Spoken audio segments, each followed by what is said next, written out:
Hello viewers, আসসালামু আলাইকুম। আরেকটি ভিডিওতে আপনাদের সবাইকে স্বাগত জানাচ্ছি। দেখতেই পাচ্ছেন আজকে কিছুটা রোদ উঠেছে, তাও অনেকটা বেলা করে রোদ উঠেছে। যাক, যে বিষয়টা নিয়ে কথা বলবো আমি, সেটা হচ্ছে বেগুন গাছ।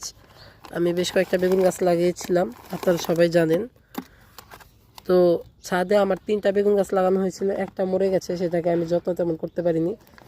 আর এই দুইটা যেগুলো আমার অন্যান্য গাছের সঙ্গে ছিল, সেগুলো কিন্তু এখন আলহামদুলিল্লাহ বেশ ভালোই গ্রোথ হচ্ছে এবং হেলদি। কুড়িও চলে এসছে। এখন সেই কুড়িগুলোকে আমি ফুলে রূপান্তর করতে চাচ্ছি, কারণ এখন আর এখানে পিঞ্চিং করব না। এই গাছটা বেশ বড়, কিন্তু এখানে দেখা যাচ্ছে গাছটা বেশ ছোট।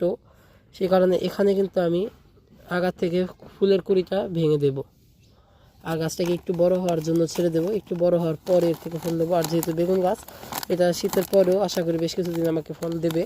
সেই কারণে এখন আর আমি এর থেকে খুব তাড়াহুড়া করে ফল নিচ্ছি না, একটু গাছের হেলথটাকে আমি ভালো করে নিচ্ছি।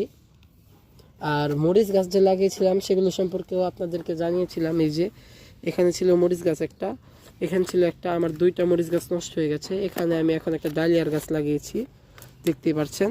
আর এখানে আরেকটা মরিচ গাছ রয়েছে, এর অবস্থাও দেখতেই পাচ্ছেন কতটা খারাপ। আসলে দোষটা আমারই, আমি একটু বেশি তাড়াহুড়া করে এতে রাসায়নিক সার দিয়ে দিয়েছিলাম। যে পটাশটা দিয়েছি সেটা এর খুব ক্ষতি হয়ে গেছে। পটাশ দেওয়াটা উচিত হয়নি আমার। ইউরিয়াটাই কিন্তু গাছের উপকার করেছে। ইউরিয়া না, সরি, টিএসপি বা ডিএপি যাকে বলে, ওগুলো কিন্তু গাছের জন্য তেমন ক্ষতি করে না, কিন্তু এই পটাশটা যে এভাবে ক্ষতি করে ফেলবে আমি কিন্তু বুঝতে পারিনি। এর আগেও একবার আমি কয়েন গাছ লাগিয়েছিলাম, নিচে ইউরিয়া দিয়েছিলাম, যার ফলে এমন হয়েছিল। পটাশ আর ইউরিয়া দুইটা কিন্তু গাছের জন্য একটু সেন্সিটিভ, আপনারা বুঝে শুনে ব্যবহার করবেন। দেখা যাক এটা বাঁচে কিনা, মনে তো হচ্ছে না যে এটা বাঁচবে, দেখতেই পারছেন অবস্থায়। তো আপনারা আপনাদের বাগান সম্পর্কে, আপনাদের গাছপালা সম্পর্কে অবশ্যই কমেন্ট করবেন এবং আমাকে জানাবেন।